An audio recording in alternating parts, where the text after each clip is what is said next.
विज्ञान भैरव तंत्र की आज हम बात करेंगे। विज्ञान भैरव तंत्र इस विश्व की ऐसी पुस्तक है जो आत्मज्ञान प्राप्ति के मार्ग को दर्शाती है। केवल विज्ञान भैरव तंत्र ही ऐसी पुस्तक है जो आत्मज्ञान के लिए प्रेरित करती है। विज्ञान भैरव तंत्र का विषय ना तो बौद्धिक विषय है और ना ही दार्शनिक विषय है। वो बौद्धिक तर्कों द्वारा समझी नहीं जा सकती, क्योंकि विज्ञान क्यों की नहीं कैसे की फिक्र करता है। और यही दर्शन और विज्ञान की भाषा में मूल अंतर भी है कि विज्ञान क्यों की नहीं कैसे की फिक्र करता है और दर्शन कैसे की नहीं क्यों की फिक्र करता है। विज्ञान कहता है कि अगर किसी का अस्तित्व है तो कैसे है, और दर्शन कहता है कि अगर किसी का अस्तित्व है तो क्यों है। यही मात्र दर्शन और विज्ञान में बुनियादी भेद भी है। विज्ञान का मतलब है चेतना और भैरव एक विशेष शब्द है।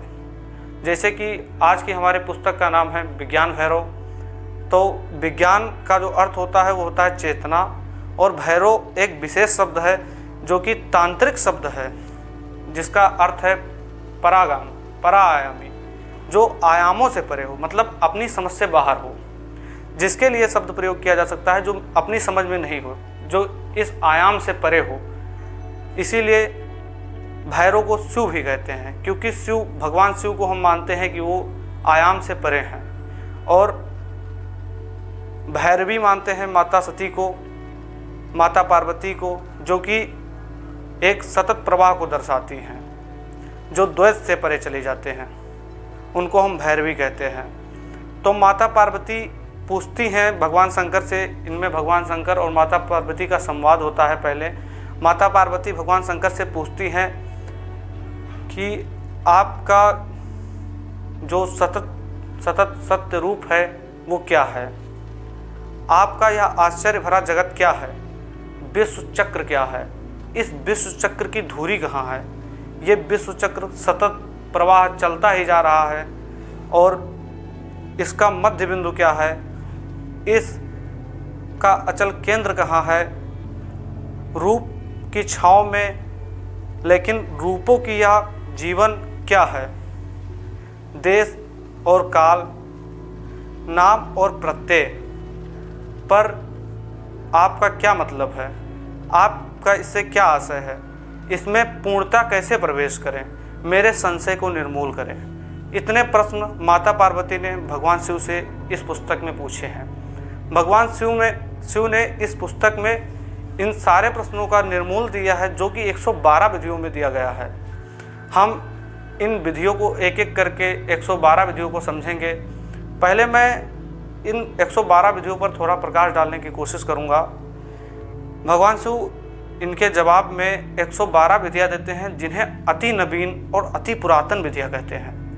नवीन इसलिए क्योंकि ये 112 विधियां अपने आप में पूर्ण हैं। इन 112 विधियों में हम एक भी विधि को जोड़ नहीं सकते हैं, जोड़ने की गुंजाइश ही नहीं है, जोड़ा जा ही नहीं सकता। और जिन विधियों में जोड़ा नहीं जा सकता वो अपने आप में पूर्ण होती हैं।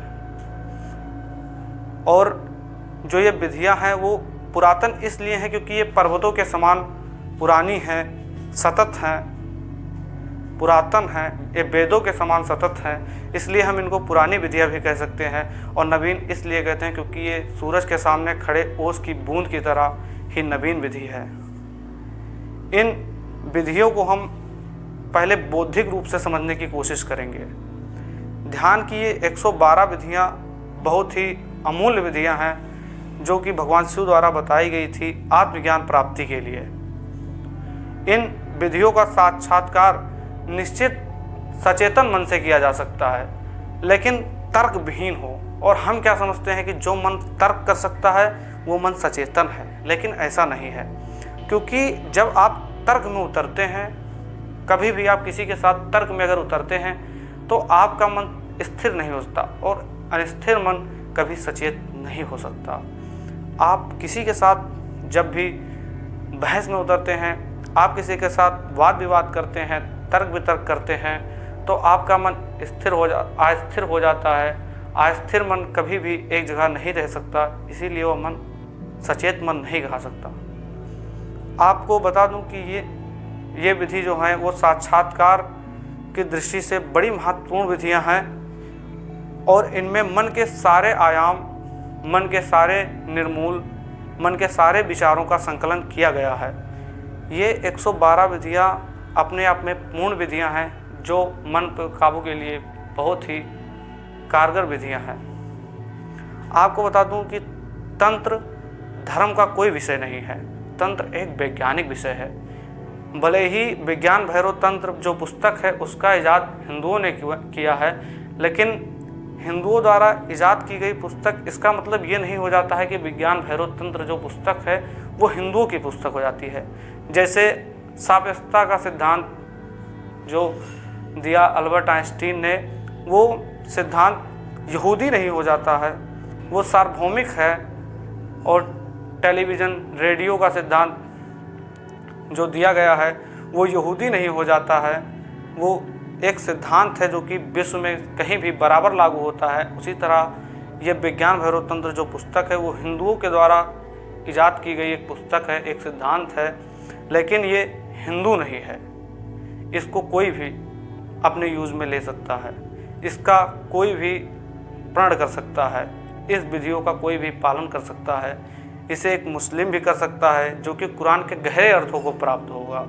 इसे एक हिंदू भी कर सकता है जो कि पहली बार उतरेगा कि वेद क्या होते हैं। उसी तरह एक बुद्ध भी कर सकता है, एक जैन भी कर सकता है। ये किसी धर्म की कोई पुस्तक नहीं है, ये केवल एक वैज्ञानिक विधि है, तांत्रिक विधि है।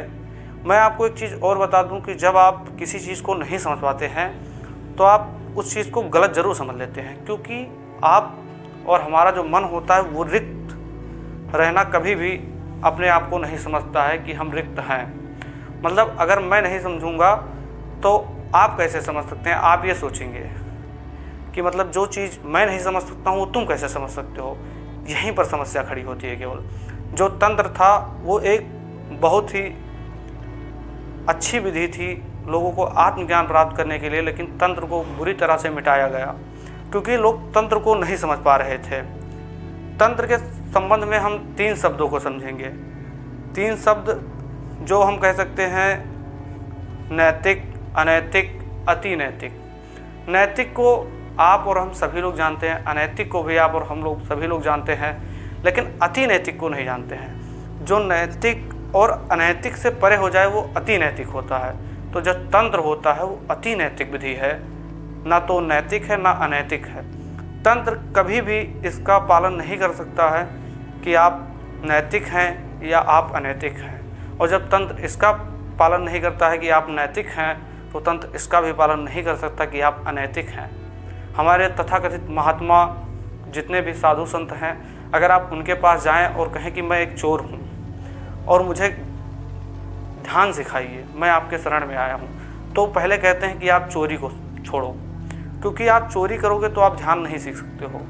ऐसे एक मदिरा पान करने वाला व्यक्ति अगर उनके पास जाए और कहे महात्मन मैं मदिरा पान करता हूँ और मुझे ध्यान को सिखाओ, तो कहेंगे कि पहले मदिरा को छोड़ो, क्योंकि अगर आप मदिरा को नहीं छोड़ोगे तो आप ध्यान नहीं सीख सकते हो। लेकिन तंत्र इस मामले में बहुत आगे है। तंत्र कभी नहीं कहता है कि आप नैतिक हो कि अनैतिक हो। तंत्र कहता है जैसे भी हो आप आओ और तंत्र का पालन करो, क्योंकि तंत्र जो होता है वो सीधा आपके मन को परिवर्तित करता है, आपके चित्त को परिवर्तित करता है। और तंत्र ये भली बात जानता है कि जब आपका चित्त परिवर्तित हो जाएगा तो आपका चरित्र परिवर्तित हो जाएगा। तंत्र के बारे में आपको बताऊं कि एक महान राजा भोज पवित्र उज्जैन नगरी में तंत्रों के 1 लाख जोड़े को तलवारों के ऊपर काट डाला और उनके तथाकथित विद्यालय जितने भी थे उन सभी विद्यालयों को नष्ट कर दिया, क्योंकि वो उनके तंत्रों को नहीं समझ पा रहे थे। और जो जिस चीज़ को नहीं समझ पाता है उसके बारे में गलत ज़रूर समझ लेता है। अगर आप किसी चीज़ को अच्छा ना समझ पाएँ तो आप उसके बारे में गलत ज़रूर समझ लेंगे। ये जो मनुष्य की सोचने की प्रकृति होती है वो ऐसी होती है कि अगर आप किसी चीज़ के बारे में अच्छा नहीं सोच पाते हैं तो आप उसके नेगेटिव फेज में ज़रूर जाएंगे। अगर हम किसी चीज़ के बारे में पॉजिटिव नहीं सोच पा रहे हैं तो उसके नेगेटिव ज़रूर देखेंगे। क्यों देखेंगे? क्योंकि हमारा मन रिक्त को राजी नहीं है। हम ऐसा नहीं हो सकता कि हम ना समझें, हमारा मन कहता है कि हम समझ रहे हैं। उसी पावन उज्जैन नगरी में कवि विक्रमादित्य ने तंत्र को बहुत बढ़ावा दिया, तांत्रिकों का बड़ा सम्मान किया। और तंत्र विद्या को भी बढ़ावा दिया। उन्हीं के द्वारा तंत्र विद्या का सबसे ज़्यादा पालन कराया गया था, क्योंकि तंत्र विद्या आपको आंतरिक परिवर्तन के लिए प्रेरित करती है। तंत्र जो होता है वो आपके अंतर मन को जाती है, आपके अंतर मन में जितने भी चीज़ें हैं उन सबको परिवर्तित कर देती है, जिससे आपका जब चित्त परिवर्तित हो जाता है तो आपका चरित्र भी परिवर्तित हो जाएगा। इस विज्ञान भैरव तंत्र बुक में, पुस्तक में 112 विधियां हैं तंत्र की। उन 112 विधियों को हम एक एक करके समझेंगे और आप इन 112 विधियों में आप ये जान लें कि इनमें से कई विधियां ऐसी हैं जो कि आज के मनुष्यों के लिए नहीं हैं, मतलब वो विधियां भविष्य के लिए हैं, भविष्य के मनुष्यों के लिए हैं जो भविष्य में भी जन्म लेंगे। और कुछ विधियां ऐसी हैं जो आप हम नहीं कर सकते हैं, वो विधियां अतीत के लिए थी जो अतीत में जन्म लिए। कुल मिलाकर इन 112 विधियों में ऐसा कोई भी इंसान इस पृथ्वी पर जन्म नहीं ले सकता, ऐसा कोई भी मनुष्य इस पृथ्वी पर जन्म नहीं ले सकता जिसके लिए 112 विधियां पर्याप्त ना हों। आप एक विधि को सुनिए, आप एक विधि को 3 दिन एक विधि के साथ खेलिए। अगर आपको जज जाए कि ये विधि मेरे लिए है तो आप उसके लिए सीरियस हो जाएं, आप उसके लिए गंभीर हो जाएं, आप उसका पालन करें। आप 3 महीने में आप वो आदमी नहीं रहेंगे जो आप पहले थे, अगर आपको ये विधि जच गई तो। लेकिन अगर वो विधि आपको नहीं जच रही है, आप 3 साल जन्मों जन्मों तक उसका प्रयास करते रहें तो आपको कुछ भी परिणाम हासिल नहीं होगा। इसीलिए आप 3 दिन तक एक विधि के साथ खेलें और 3 दिन बाद अगर विधि ना समझ में आए तो दूसरे विधि के साथ खेलना चालू कर दें। जो आपके चित्त में उतर जाए उस विधि में आप जाएं। ये जो 112 विधियां हैं वो 112 विधियां अपने आप में परिपूर्ण हैं।